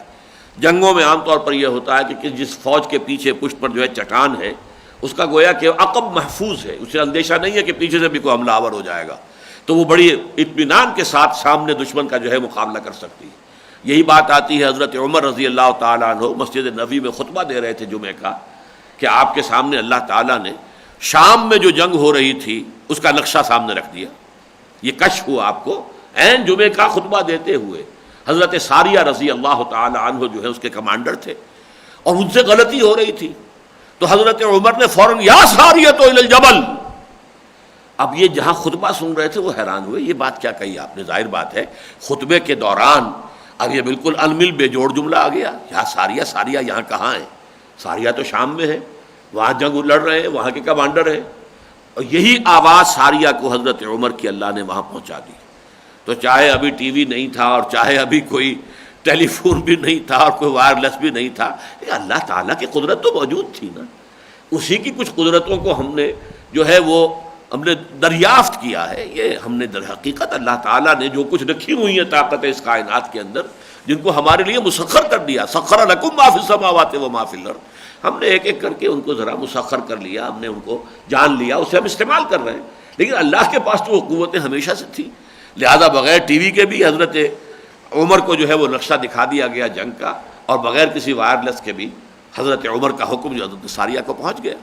تو سمت کہتے ہیں مضبوط چٹان کو جس کا سب سہارا لے۔ بڑا سردار کوئی ہوتا تو وہ محفل کے اندر بیٹھا ہوا تو سب اسی کی طرف دیکھ رہے ہوتے، اسی کی طرف رخ ہوتا، وہ سمت کہلائے گا۔ اسی معنی میں یہ الحی القیوم، الحی وہ ہستی ہے جو خود بخود موجود ہے، جس کی حیات ذاتی ہے، ابدی ہے، ہمیشہ سے ہے، اور جس کی حیات کامل ہے، اس میں کوئی ضعف، کوئی اضمحلال کسی اعتبار سے نہ اس پر نیند طاری ہو سکتی ہے، نہ اونگ آ سکتی ہے۔ الحی اور قیوم اسی کے قائم کیے ہوئے یہ سارا کارخانہ قائم ہے۔ یہ قیوم اپنی ذات میں وہ الحی ہے، الاحد ہے، کائنات کے اعتبار سے وہ الصمد ہے، القیوم ہے۔ قیوم تھامے رکھنے والا، اسی کے در حقیقت اللہ تعالیٰ ہی کے تھامے یہ کائنات تھمی ہوئی ہے، اسی کے چلائے یہ کائنات چل رہی ہے، اسی کے قائم کیے یہ کائنات قائم ہے۔ تو اللہ تعالیٰ الاحد ہے، اور باقی سب کے لیے وہ الصمد ہے۔ اللہ تعالیٰ اپنی ذات میں الحی ہے، لیکن باقی کل کائنات اور جملہ موجودات کے لیے قیوم ہے۔ گویا جیسے توحید ذاتی کے بیان میں اللہ تعالیٰ کی شان احدیت کی نسبت تمام تر اپنی ذات ہی کی جانب ہے، یہ ذرا کچھ فلسفیانہ ہے جو انداز میں نے لکھا ہے، لیکن میں جس طرح کی وضاحت کر رہا ہوں انشاءاللہ اس سے یہ چیزیں آپ پر واضح ہو جائیں گی، اور کچھ نہ کچھ یہ علم کلام کی بنیادی اصطلاحات سے ساتھ آپ کو ایک تعارف حاصل ہو جائے گا۔ یہ کوئی 25 میرا خیال ہے بلکہ شاید 30 برس ہو گئے ہوں، ریڈیو پر میں نے یہ تقریر کی تھی، لیکن اللہ تعالیٰ نے بعد میں نے جب بھی اسے پڑھا محسوس کیا کہ ایک جامع چیز اس وقت اللہ تعالیٰ کے فضل و کرم سے قلم سے نکل گئی۔ گویا جیسے توحید ذاتی کے بیان میں اللہ تعالیٰ کی شان احدیت کی نسبت تمام تر اپنی ذات ہی کی جانب ہے، جبکہ اس کی شان صمدیت کا اظہار مخلوق کی نسبت سے ہوتا ہے، اسی طرح توحید صفاتی کے ضمن میں خدا خود اپنی ذات میں تو الحی ہے، یعنی زندہ جاوید، اور از خود قائم، اور ما سوا کے لیے القیوم ہے، یعنی ان کے وجود کا واحد سبب اور ان کے قیام اور بقا کا واحد سہارا۔ گویا کہ اس کا وجود بھی خانہ ساز اور حیات بھی ذاتی، اور ما سوا جو ہے اللہ کے سوا جو ہے ما سوا کا وجود بھی خالص عطائی اور حیات بھی نری مستعار، اسے ہم کہتے ہیں حیات مستعار۔ مستعار وہ شے جو کسی سے مانگ کر لی گئی ہو، تو یہ ہماری زندگی اپنی تو نہیں ہے۔ لائی حیات آئے قضا لے چلی چلے، اپنی خوشی سے آئے نہ اپنی خوشی چلے، یہ تو حیات مستعار ہے۔ کسی نے ہمیں زندگی دے دی ہے تو ہم زندہ ہو گئے، جب وہ چاہے گا لے لے گا۔ ہمارے اختیار میں نہ یہاں آنا تھا نہ جانا ہے، نہ زندہ ہونا تھا نہ مرنا ہے۔ تیسرے جملے یعنی لا تاخذہ سنۃ ولا نوم میں اللہ کی صفت حیات کے کامل ہونے کی تصریح ہے، یعنی اس کی حیات ہر ذوف و احتیاج سے مستغنی ہے، چنانچہ نہ اسے نیند آتی ہے نہ اونگ۔ اس میں ایک مزید لطیف اشارہ ہو گیا اس حقیقت کی جانب کہ اللہ تعالیٰ کی صفات ذاتی ہونے کے علاوہ کامل بھی ہیں اور مطلق بھی، جبکہ ما سوا کی صفات وہبی اور عطائی ہونے کے ساتھ ساتھ ناقص بھی ہیں اور محدود بھی۔ یہ میں وضاحت پہلے کر چکا ہوں، پڑھا اب ہم نے۔ چوتھا جملہ اللہ کی شان قیومی کے لازمی منطقی نتیجے کی وضاحت پر مشتمل ہے، یعنی جب جملہ موجودات کا عین وجود ہی اس کی توجہ کا مرہون منت ہے اور ان کے بقاء و قیام کا پورا دار و مدار بھی اس کی نگاہ کرم پر ہے، تو لازماً یہ سلسلہ کون و مکان کل کا کل اسی کی ملکیت ہے۔ لہو ما فی السماوات و ما فی الارض، یہ چوتھا جملہ ہے، اسی کا ہے، اسی کی ملکیت ہے جو کچھ کے ہے آسمانوں میں اور جو کچھ کے ہے زمین میں۔ یہ میں نے باہر آپ کو بتایا ہے کہ قرآن مجید فلسفیانہ کون و مکان کل کائنات یہ الفاظ استعمال نہیں کرتا۔ عام آدمی دیکھتا تھا آسمان ہے اور ایک زمین ہے تو اس کا تصور اس وقت بھی یہی تھا، آج بھی یہی ہے۔ آج بھی ہمیں آسمانوں کی وسعت کا ابھی اندازہ نہیں ہے، چاہے ہبل ببل ہو اور چاہے اس کا بھی کوئی باپ بنا کر آپ لے آئیں ٹیلیسکوپ، اس کائنات کی انتہا تک نہیں جا سکتے کہ کہاں شروع ہوتی ہے کہاں ختم ہوتی ہے، ممکن ہی نہیں۔ تو ذرا سا وہ وسعت ہوئی ہے، باقی ہے وہی تصور، آسمان اور زمین، آسمان اور زمین۔ تو کل کائنات کون و مکان مراد لیتا ہے اللہ، لہو ما فی السماوات و ما فی الارض، تو اس کی ملکیت ہے اور اس کے تصرف کا کامل اختیار حاصل ہے۔ گویا لہو ما فی السماوات و ما فی الارض کے جامع الفاظ میں اللہ تعالیٰ کے مالک الملک ہونے کا بیان بھی ہے اور الملک الحق ہونے کا بھی ہے، یعنی بقول علامہ اقبال مرحوم سروری زیبا فقط اس ذات بے ہمتا کو ہے، حکمراں ہے ایک وہی باقی بتان آزری۔ اب یہاں دیکھیے نوٹ کیجیے، لفظ ملک جو ہے اسی سے ملک بنا ہے، اسی سے بادشاہی ہے، جو جس شے کا مالک ہے اس کا بادشاہ ہے۔ اسی طریقے سے کائنات کا مالک اللہ ہے، لہذا الملک، الملک القدوس العزیز الحکیم سورہ جمعہ میں، اور الملک القدوس السلام المؤمن المہیمن العزیز الجبار المتکبر یہ سورہ حشر میں۔ آگے چلیے، پانچواں جملہ اب یہ ہے اصل میں وہ جو ایک اختلافی ہمارے ہاں کہ جو فرقے وارانہ بھی بحثوں کا موضوع بنا ہوا ہے۔ پانچواں جملہ یعنی من ذا الذی یشفع عندہ الا باذنہ، کون ہے وہ جو سفارش کر سکے اس کے سامنے بغیر اس کی اجازت کے۔ یہ پہلی مرتبہ ہے کہ سفارش کا اس بات ہوا ہے کہ اس سے نتیجہ نکلا کہ ہو سکتی ہے لیکن اس کی اجازت سے۔ ہم نے 3 مقامات پہلے آج بھی میں نے شروع میں گنوا دیے جہاں پہ کہ کیٹیگوریکل نفی ہے، نگیشن کیٹیگوریکل، کوئی شفاعت نہیں، لا تنفعها شفاعت لا يقبل منها شفاعت ولا شفاعہ، یہ ہم پڑھ چکے ہیں ابھی ایک ہی آیت پہلے سورہ اس آیت الکرسی سے۔ لیکن یہاں فرمایا اس کے اذن سے، گویا کہ اس سے مفہوم نکلا کہ اذن خداوندی سے شفاعت ہو سکتی ہے۔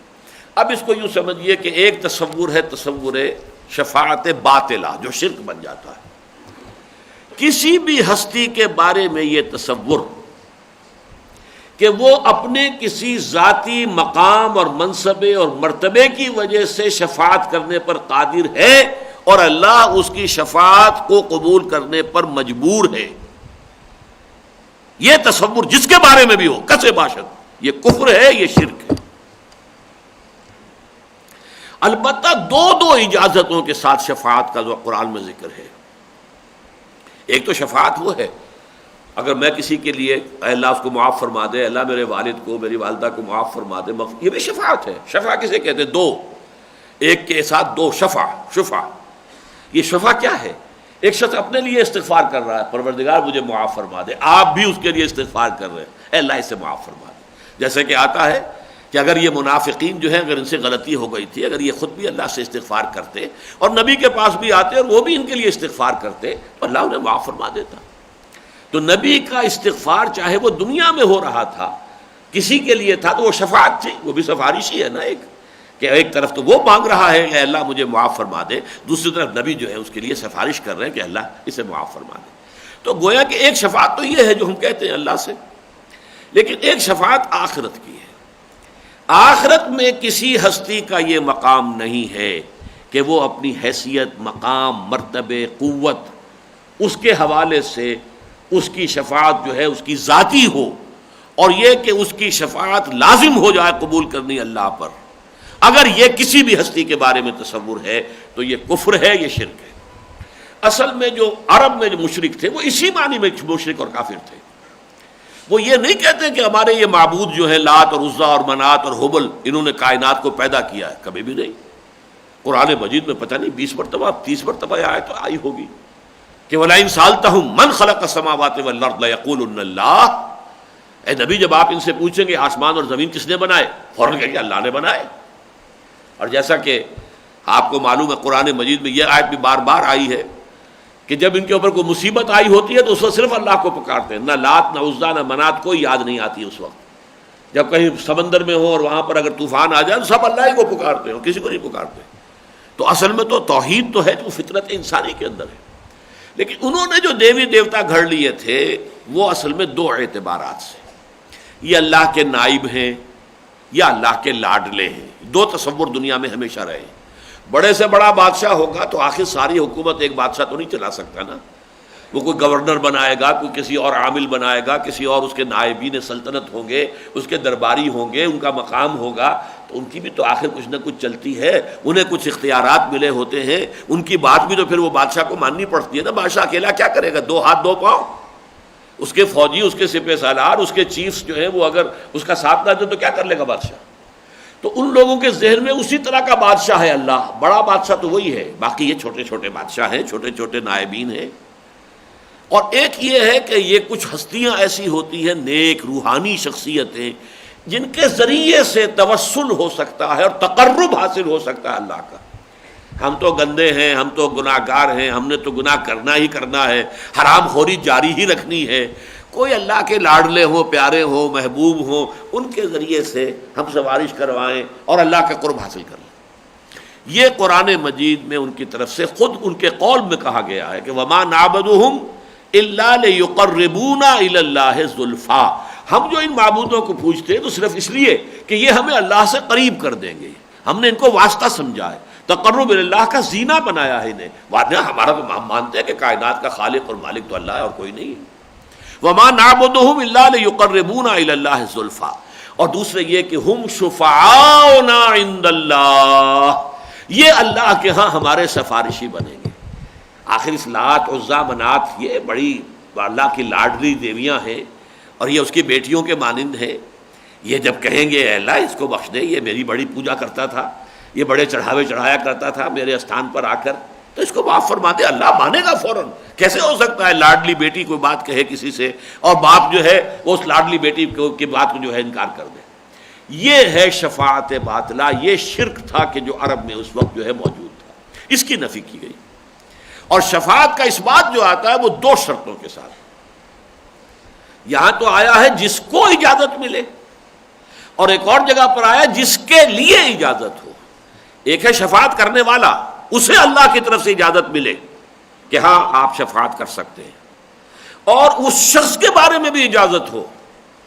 یہ شفاعت کسی کے پاس مطلق نہیں ہوگی کہ اب آپ جس کی چاہیں شفاعت کر دیں، نہیں، جو شفاعت کرنے والا ہے وہ بھی معذون ہوگا، اسے بھی اذن ملے گا، اور جس کے لیے اس کے لیے بھی اذن ہوگا، 2 طرفہ اذن ہوگا، تب وہ شفاعت ہوگی، ورنہ شفاعت کا کوئی سوال نہیں۔ یہ ہے شفاعت حقہ جس کا قرآن مجید اس بات کرتا ہے، اس کا کوئی انسان انکار نہیں کر سکتا۔ لیکن پہلی شفاعت شفاعت باطلہ وہ شرک اور کفر ہے۔ اب اس میں ایک باریک سوال پیدا ہوتا ہے، شاید میں نے اس سے پہلے کبھی اس کو ڈسکس نہیں کیا ہے۔ اگر بات یہی ہے کہ جس کو اللہ اجازت دے وہی سفارش کرے، اور جو جس کے لیے اجازت دی اس کے لیے کرے صرف، تو فائدہ کیا ہوا شفاعت کا؟ اس کا پھر مقام کیا ہے، کیا محل کیا ہے اس کا؟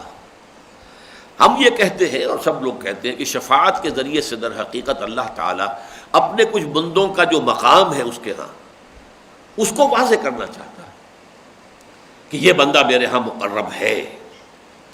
اب یہ کہ اگر تو اس کو اجازت دی گئی اور جس کے لیے کر رہا ہے اس کی بھی اجازت دی گئی تو اس کا مقام کیا معین ہوا؟ وہ تو پھر سارا کا سارا اللہ خود ہی کر رہا ہے، بلکہ یہ تو معاذ اللہ ثم معاذ اللہ، اللہ معاف کرے، یہ تو پھر ڈرامہ ہو گیا۔ اس کا ڈرامہ ہونا اس صورت میں ہے کہ ہم یہ سمجھے کہ یہ سب کچھ اعلانیہ ہوگا یا اعلانیہ نہیں ہوگا۔ اللہ تعالیٰ بذریعہ وحی خفیہ طریقے پر اپنے اس بندے کو اجازت دیں گے کہ فلاں بندے کے حق میں آپ شفاعت کر سکتے ہیں۔ جو اس وقت عدالت لگی ہوگی، کفار بھی کھڑے ہوں گے، اہل ایمان بھی کھڑے ہوں گے، یوم یقوم الروح والملائکۃ صفا لا یتکلمون الا من اذن له الرحمن وقال صوابا، فرشتے ہوں گے ٹھٹ کے ٹھٹ، اور ارواح ہوں گی اور انسان ہوں گے، نیک بھی اور بد بھی، اور حساب کتاب ہو رہا ہوگا۔ تو اس منظر عام پر یہ بات نہیں آئے گی کہ اللہ نے ان کو اجازت دی تھی اور اس کے لیے اجازت دی تھی، ان کے سامنے یہی آئے گا کہ انہوں نے شفاعت کی ہے اور اللہ نے منظور کر لی ہے، گویا کہ اللہ تعالیٰ کے ہاں ان کا بڑا مقام ہے، ان کا مرتبہ ہے۔ بس یہ ایک نقطہ ذہن میں ہو تو شفاعت کا محل اور مقام اور اس کی حیثیت سامنے آ جاتی ہے، اور یہ نہ ہو تو پھر یہ کہ جو بات میں کہہ رہا ہوں کہ جس کو اجازت دی جائے شفاعت کرنے کی اور جس کے حق میں شفاعت کی اجازت ہو صرف اس کے لیے شفاعت ہوگی، اگر یہ اعلانیہ ہو رہا ہو تو پھر تو یہ ایک ڈرامے کی حیثیت بن جاتی ہے، اس کی کوئی حیثیت نہیں رہتی۔ اس کی تعویل یہ ہے کہ یہ سب خفیہ انداز میں ہوگا، اللہ تعالیٰ وحی کے ذریعے سے۔ وحی کسے کہتے ہیں؟ الاعلام بالخفا والسرعہ، خفیہ طریقے پر کسی کو تیزی سے کوئی بات پہنچا دینا، بس اللہ تعالیٰ پہنچا دے گا اپنے بندوں کو، اور اس میں سب سے بڑی ہستی محمد الرسول اللہ صلی اللہ علیہ وسلم کی ہوگی، اس میں کوئی شک نہیں۔ لیکن وہ شرطیں ذہن دیکھیے، اب یہاں پر آپ نے دیکھا کہ کس قدر شاندار الفاظ میں، زوردار، گویا کہ شفاعت باطلہ کا تصور اللہ کی جناب میں بہت بڑی گستاخی ہے، بہت بڑی گستاخی۔ من ذا الذی یشفع عندہ الا باذنہ، کون ہے وہ جو شفاعت کر سکے اس کے ہاں مگر اس کی اجازت سے؟ یہ ہے استثناء جس کی میں نے وضاحت کر دی۔ اچھا، اگلی آیت میں اصل میں اس کی ساری دلیل اور حکمت بیان ہو رہی ہے۔ وہ کیا ہے؟ یعلم ما بین ایدیہم وما خلفہم ولا یحیطون بشیء من علمہ الا بما شاء۔ اللہ کی شان تو یہ ہے کہ وہ جانتا ہے جو کچھ ان کے سامنے ہے اور جو کچھ ان کے پیچھے ہے، اور وہ جو ہے کوئی بھی ہے، چاہے وہ فرشتے ہیں، چاہے وہ انبیاء ہیں، اولیاء ہیں، کوئی بھی ہے، ان میں سے کوئی بھی اللہ کے علم میں سے کسی شے کا احاطہ نہیں کر سکتا سوائے اس کے جو اللہ چاہے۔ محمد کو جو علم اللہ نے دیا صلی اللہ علیہ وسلم وہ اللہ ان کو حاصل ہوا، ان کا علم ذاتی نہیں ہے، اللہ کا عطا کردہ ہے۔ کتنا ہے یہ ہم نہیں جانتے، ہمارے تصور میں بھی نہیں آ سکتا، اس کے والیوم کو چھوڑ دیجئے، لیکن بہرحال لامحدود نہیں ہے، محدود ہے۔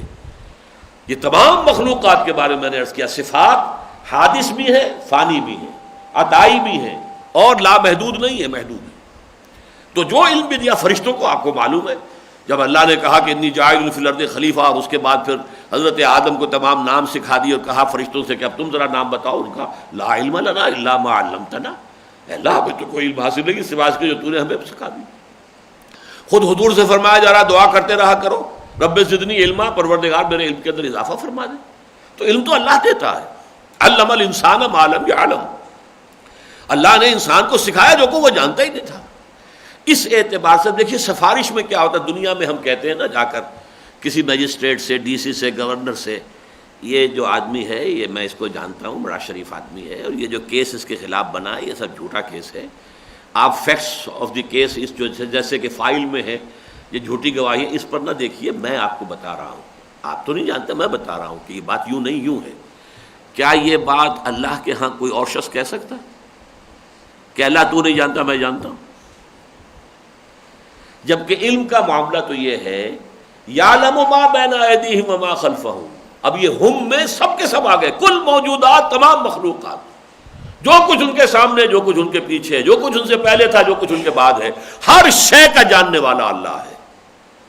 اور ان کا حال یہ ہے ولا یحیطون بشیء من علمہ، علم تو اصل تو صفت ذات باری تعالیٰ کی ہے، علم ہی اس کا علم، اس میں سے وہ کسی چیز پر قابو نہیں پا سکتے الا بما شاء، سوائے اس کے جو اللہ چاہے۔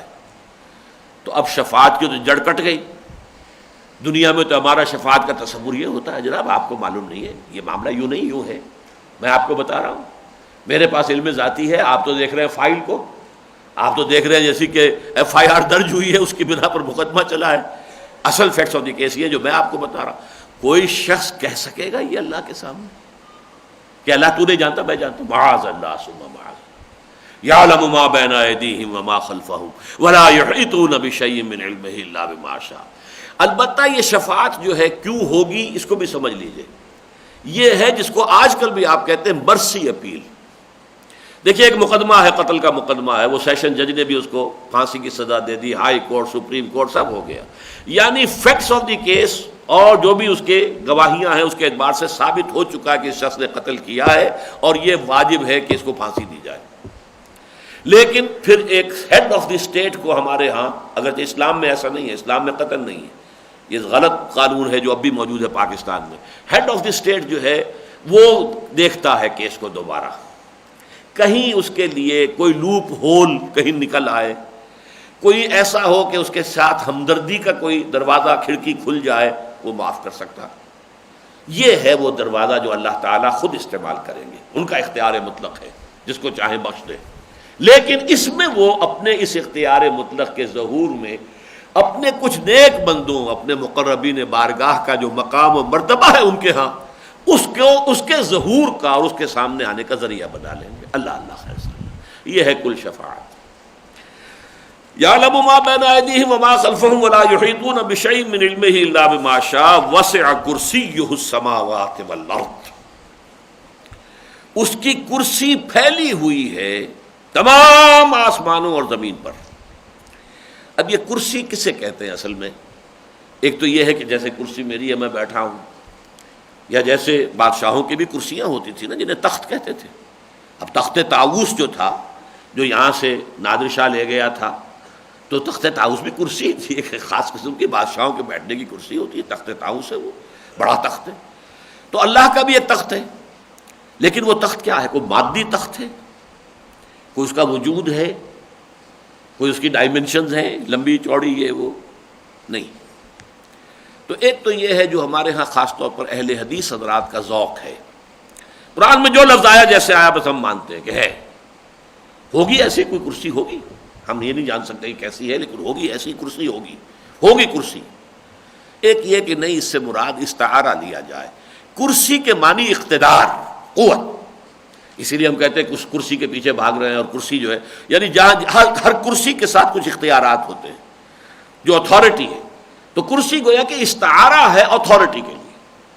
وسع کرسیہ السماوات والارض، اس کی کرسی پھیلی ہوئی ہے آسمانوں اور زمین کو احاطہ کیے ہوئے ہے، یعنی اس کا اقتدار مطلق جو ہے وہ کل کائنات پر مسلط ہے۔ یہ مفہوم تو دونوں لیں گے، چاہے ایک براہ راست کسی کرسی کے بغیر، کسی مادی وجود کے بغیر، اور کوئی یہ کہے گا مادی تو نہیں، کوئی مانوی کرسی بھی ہے، میں کہتا ہوں اس میں بھی کوئی حرج نہیں ہے۔ اللہ تعالیٰ کی مختلف شانوں کا مختلف جگہ پر ارتکاز ہو سکتا ہے، اللہ کی تجلیات ہیں، جیسے حدیث میں آتا ہے خانہ کعبہ کے اوپر اللہ کی تجلیات، اللہ کا نور جو ہے وہ برستا رہتا ہے۔ اسی طرح وہ جو جہاں پر کہ سدرۃ المنتہا ہے، اذ یغشی السدرۃ ما یغشی، اب اس سدرہ وہ جو بیری کا درخت ہے اس کائنات کا، وہ آخری سرا جس سے آگے جو ہے جبرائیل کا پر بھی جلتا ہے، آگے کوئی نہیں جا سکتا، وہاں اللہ کا جو نور آ رہا ہے اور جو اس کے انوار اور تجلیات اس کے اوپر اس کو ڈھانپے ہوئے ہیں، اس درخت کو، اس کو تم سمجھ نہیں سکتے کہ وہ کیا ہے۔ جو ڈھانپے ہوئے تھا وہ ڈھانپے ہوئے تھا، بس اذ یغشی السدرۃ ما یغشی۔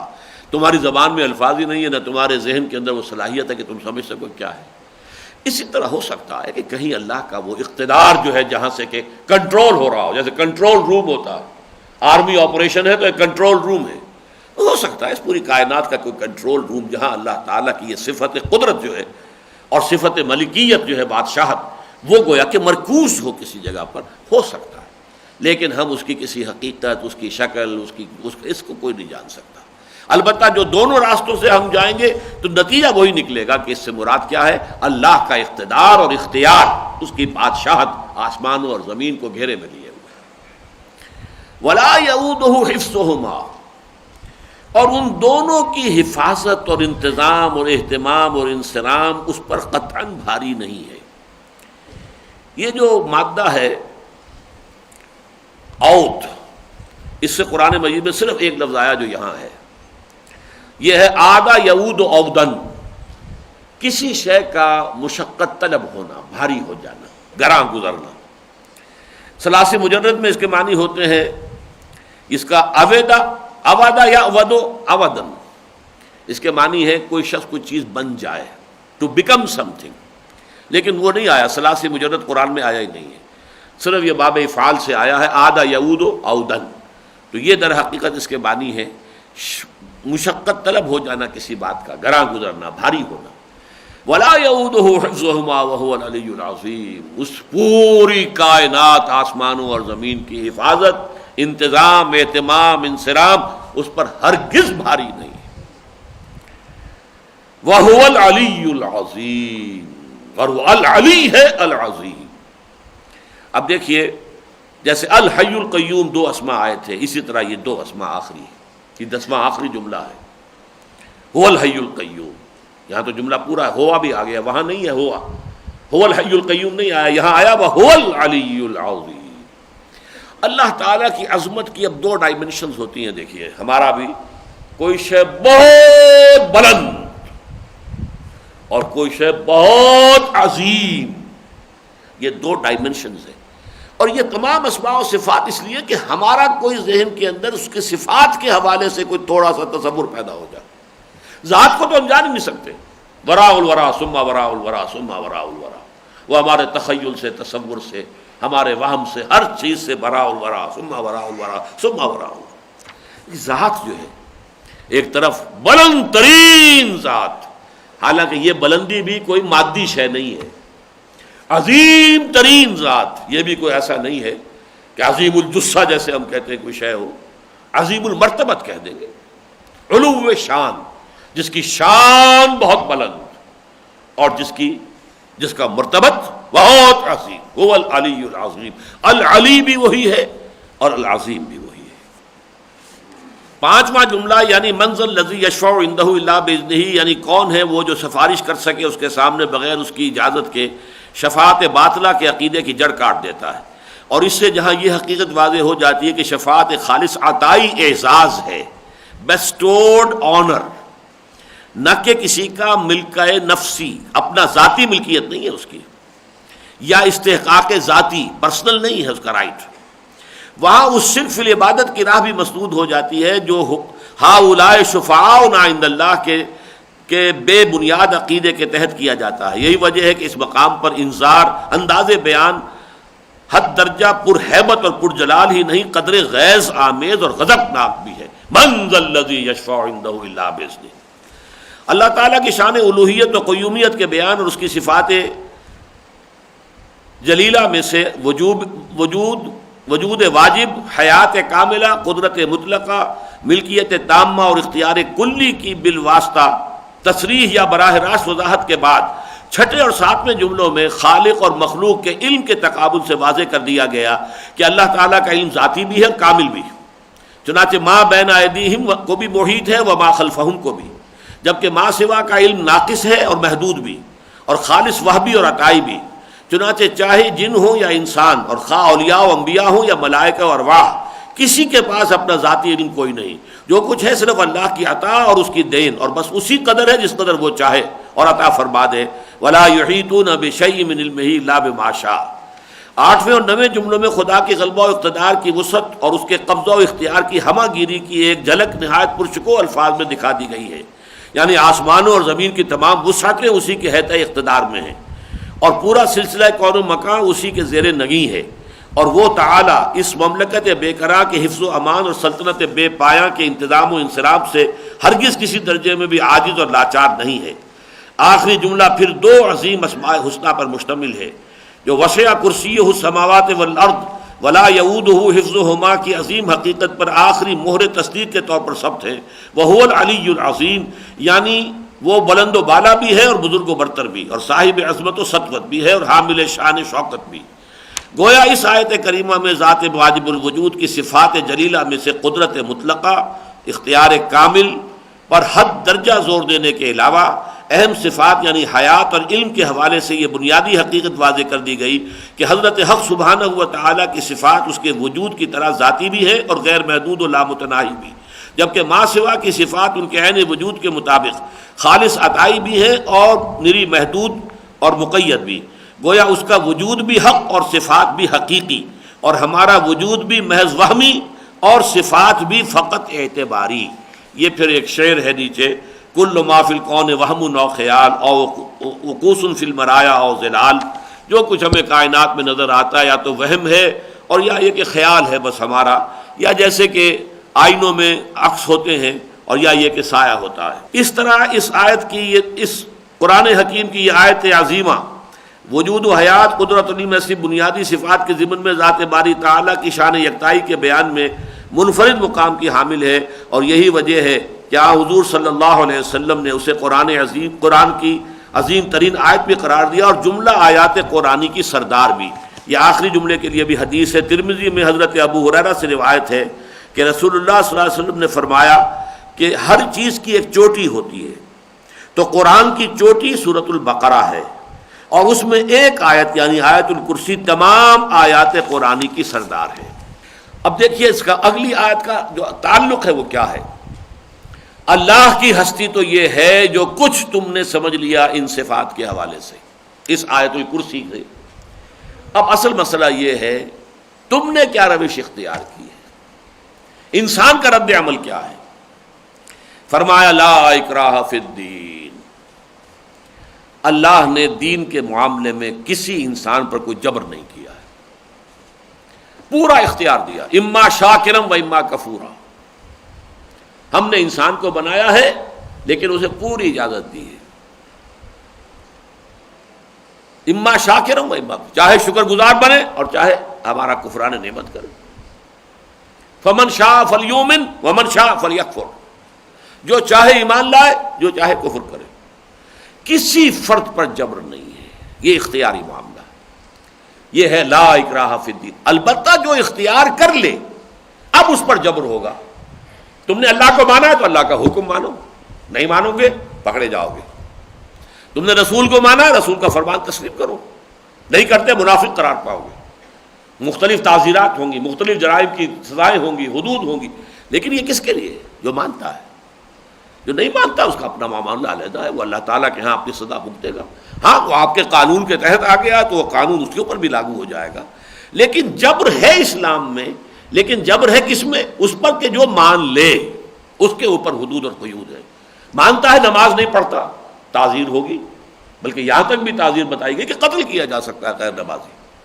یہ بھی ایک رائے ہے، امام ابو حنیفہ کی رائے ہے، بلکہ امام ابو حنیفہ کی رائے ذرا اس سے نرم ہے کہ اسے قید میں رکھو یہاں تک کہ توبہ کرے اور وہ کہے کہ اب میں نماز پڑھا کروں گا تب چھوڑو۔ بعض حضرات کے نزدیک قتل بھی اس کا جو ہے جائز ہے۔ یہ ہے جبر، لیکن اختیار کرنے پر اسے پورا کا پورا جو ہے کہ تم نے اس کو قبول کرتے ہو یا نہیں کرتے، اما شاکرم و اما کفورا، اور یہ کہ ومن شاء فلیؤمن ومن شاء فلیکفر، یہ بالکل اس کی آزادی دی گئی۔ قد تبین الرشد من الغی، دیکھو ہدایت کجی سے ممیز ہو چکی ہے۔ اب جب یہ صورت آپ پڑھ رہے ہیں اس وقت تک یوں سمجھیے 2/3 سے زیادہ قرآن نازل ہو چکا تھا۔ 2/3 تو قرآن مجید مکی دور میں نازل ہو چکا تھا، اس کے بعد مدنی دور میں آ کر یہ پوری سورہ بقرہ کا جو بھی آخری حساب ہم پڑھ رہے ہیں، تو 2/3 سے کہیں زیادہ قرآن نازل ہو چکا، اور اس کے نتیجے میں حق اور باطل بالکل ممیز ہو گئے۔ کیا حق ہے کیا باطل ہے، اب اس میں اشتباہ کی بات نہیں رہی۔ اب یہ چوائس تو ہے تمہارا، کسی کو ہم مجبور نہیں کریں گے، لیکن یہ کہ یہ نہیں کوئی کہہ سکتا کہ اشتباہ ہے، مجھے سمجھ میں نہیں آ رہا کیا حق ہے کیا بات۔ قد تبین الرشد من الغی، یہ جو بھی کجی ہے، ٹیڑھ ہے، غلط راستے ہیں، اور جو حق ہے صحیح ہے وہ علیحدہ علیحدہ ہو گئے۔ تبینہ، واضح ہو جانا، نمایاں ہو جانا۔ اب جو لفظ آ رہا ہے وہ اس آیت کا اہم ترین لفظ ہے، فَمَن يَكْفُرْ بِالطَّاغُوتِ وَيُؤْمِن بِاللَّهِ فَقَدِ اسْتَمْسَكَ بِالْعُرْوَةِ الْوُثْقَىٰ، تو جو طاغوت کا کفر کرے گا اور اللہ پر ایمان لائے گا تو اس نے مضبوط کنڈے پر ہاتھ ڈال لیا۔ اب یہاں پر ایک لفظ آیا طاغوت، اور اس کا کفر جو ہے وہ اللہ پر ایمان سے بھی مقدم ہے. پہلے ذکر ہو رہا ہے کفر بالطاغوت. طاغوت کسے کہتے ہیں؟ طغا کے معنی کسی شے کا حد سے بڑھ جانا. دریا جو ہے اپنی حدود کے اندر بہہ رہا ہے، بہت اچھا ہے، وہ اس کا پانی نکل آیا باہر، پھیل گیا ادھر ادھر، اسے آپ طغیانی کہتے ہیں. دریا کو اپنی موج کی طغیانیوں سے کام، کشتی کسی کی پار ہو یا درمیان رہے اسے تو چلنا اپنی طغیانی ہے، یہ طغا ہے. اب انسان کا اصل مقام کیا ہے؟ اللہ نے پیدا کیا، اللہ کا حکم مانے. وما خلقت الجن والانس الا لیعبدون، میں نے جنوں اور انسانوں کو پیدا ہی اس لیے کیا ہے کہ وہ میری بندگی کریں. جو بھی اس حد بندگی سے تجاوز کرتا ہے وہ طاغوت ہے. وہ فرد بھی ہو سکتا ہے، انسٹیٹیوشن ہو سکتا ہے، نظام ہو سکتا ہے. فرد طاغوت اور نظام طاغوت. ہر وہ نظام طاغوت ہے جس میں اللہ تعالیٰ کی حاکمیت مطلقہ کو تسلیم نہ کیا جائے اور اللہ تعالیٰ کے احکام و فرامین کی تنفیذ نہ ہو، وہ طاغوت ہے. چاہے وہاں کے بسنے والے 100% مسلمان ہوں. نظام اگر یہ ہے کہ حاکمیت خداوندی کو نہیں مانا گیا، سروری زیبا فقط اس ذات بے ہمتا کو ہے، حکمراں ہے ایک وہی باقی بتانے حاضری، اگر اس کے احکام کی تنفیذ نہیں ہو رہی، ومن لم يحكم بما انزل الله فاولئك هم الكافرون ومن لم يحكم بما انزل الله فاولئك هم الفاسقون ومن لم يحكم بما انزل الله فاولئك هم الظالمون. 3 آیتیں آئی ہیں سورہ مائدہ کے 7ویں رکوع میں. جو لوگ اللہ اور اس کے اتارے ہوئے احکام کے مطابق فیصلہ نہیں کرتے وہی تو کافر ہیں، وہی تو ظالم اور مشرک ہیں، وہی تو فاسق اور سرکش ہیں. نظام سرکش والا ہے، طاغوتی ہے. آج پوری دنیا میں طاغوتی نظام ہے. آپ کہہ سکتے ہیں کہ ہمارا پڑوسی ملک جو ہے افغانستان وہ اس سے کچھ نکل گیا ہے، فقہ حنفی کے احکام نافذ ہو رہے ہیں، یا چلیے اس سے آگے کچھ نہ کچھ فقہ جعفری کے احکام نازل ہو رہے ہیں. لیکن جو کہ سعودی عرب کے اندر وہ بادشاہت کا نظام اور بلینز اور بلین ڈالر کے محل بننا، وہ تو نظام تو خالص کافرانہ. ویسے وہاں شریعت کے احکام ہیں. باقی جہاں ہم رہ رہے ہیں یہاں تو ابھی تک نظام طاغوت کا ہے. تو ایمان کا پہلا تقاضا طاغوت کا کفر ہے. وَمَن يَكْفُرْ بِالطَّاغُوتِ وَيُؤْمِن بِاللَّهِ. اور یہی ترتیب آپ دیکھتے ہیں کلمہ طیبہ میں، لا الہ الا اللہ. پہلے نفی ہے پھر اس بات ہے. نفی اس بات کہلاتی ہے. پہلے آپ نے نفی کوئی معبود نہیں، پھر اس بات ہے الا اللہ، سوائے اللہ کے. تو طاغوت کا انکار کر کے اللہ پر ایمان لانا. اب اس انکار سے مراد کیا ہے؟ انکار کا پہلا درجہ یہ ہے کہ ذہناً اس نظام کو تسلیم نہ کیا جائے. ثانیاً اس نظام کے ساتھ تعاون نہ کیا جائے، اس کی چاکری نہ کی جائے. ثالثاً اس نظام کو جڑ سے اکھاڑ کر اور نظام حق اللہ کی حاکمیت کے نظام کو قائم کرنے کی جد و جہد کی جائے. یہ بالکل ایسے ہی ہے جیسے فرمایا من رآ منکم منکرا فلیغیرہ بیدہ. جو شخص بھی تم میں سے کسی منکر کو دیکھے اس کا فرض ہے کہ اسے اپنی طاقت سے اپنے ہاتھ سے روکے، بدل دے اس کو. فَإِن لَمْ يَسْتَطِعْ فَبِلِسَانِهِ. اگر یہ نہیں کر سکتا، طاقت نہیں، تو زبان سے تو کہے کہ یہ غلط ہے، میں اسے تسلیم نہیں کرتا، بری بات ہے، چھوڑ دو خدا کے بندو. فَإِن لَمْ يَسْتَطِعْ. اگر اس کی بھی ہمت نہیں ہے، یا زبانوں پر بھی تالے پڑ گئے ہیں، یا زبانیں گدیوں سے کھینچ لی جاتی ہیں اور آدمی میں ہمت نہیں ہے اس آزمائش سے گزرنے کی، تو کم سے کم فبقلبہ، دل میں نفرت شدید رکھے.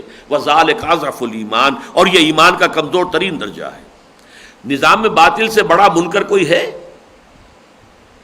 کیا کسی ایک آدمی کا شراب پی لینا ذرا بڑا منکر ہے، یا پورا نظام کفر پر ہے؟